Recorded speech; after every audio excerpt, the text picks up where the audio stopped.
Tēnā koutou, tēnā koutou, tēnā koutou katoa. I'm Paul Rowe from Vernon Systems. You may have also met Siri. She's a celebrity in the bot world.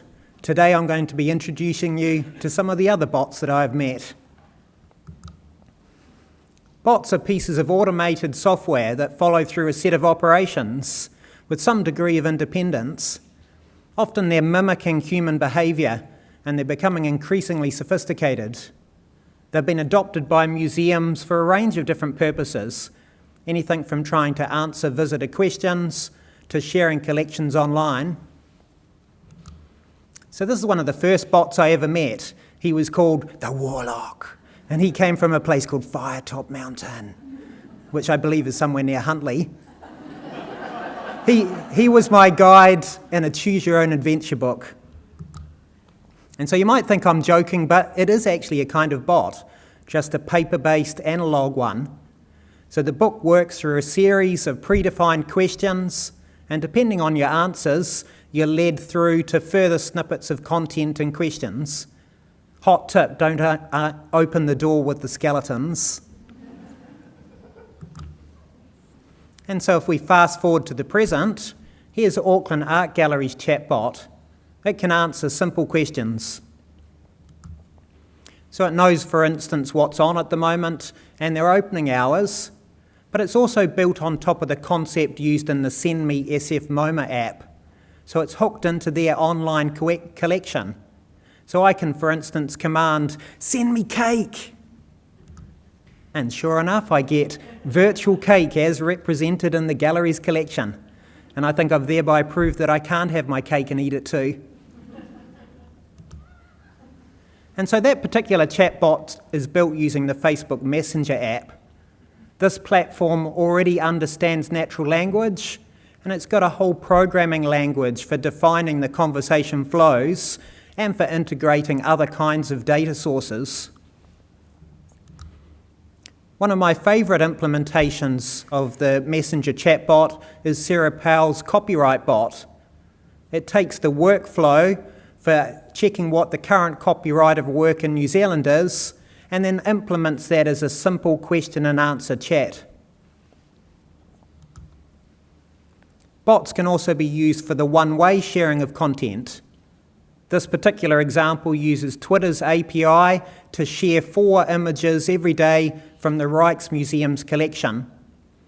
And that can help uncover gems that maybe wouldn't normally be shown to the public, like the intriguing boy picking off fleas from the 1600s. The boundaries of bots are getting pushed forward in several different directions. Some are able to now use self-learning to improve their conversational skills.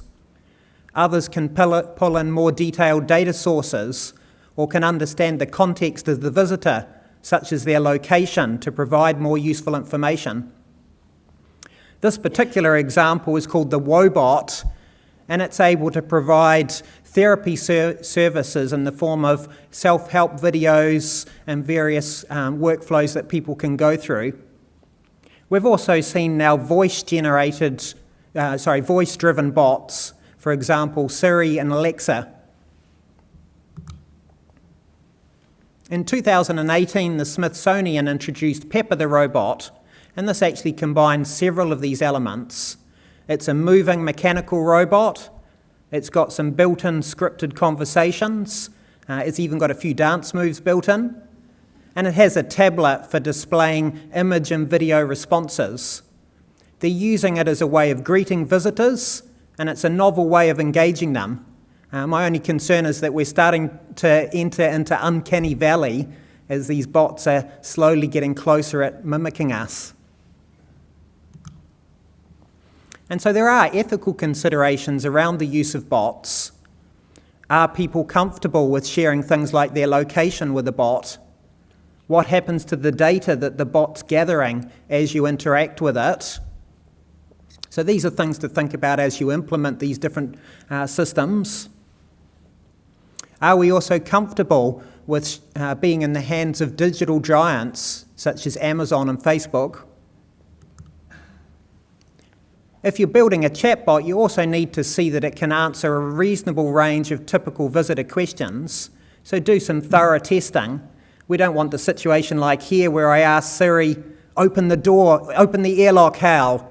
And unsurprisingly, she wasn't willing to discuss the topic. You also need to plan out that decision tree in a chatbot and think about what will happen if the bot gets into a dead end. We don't want the situation like here where a personal reminder chatbot got stuck in a continuous circle with the endless screaming bot. Reminder, ah! Reminder, ah! So if you're not willing to write any code, there are actually out-of-the-box solutions that can let you build up these conversation workflows without writing any code.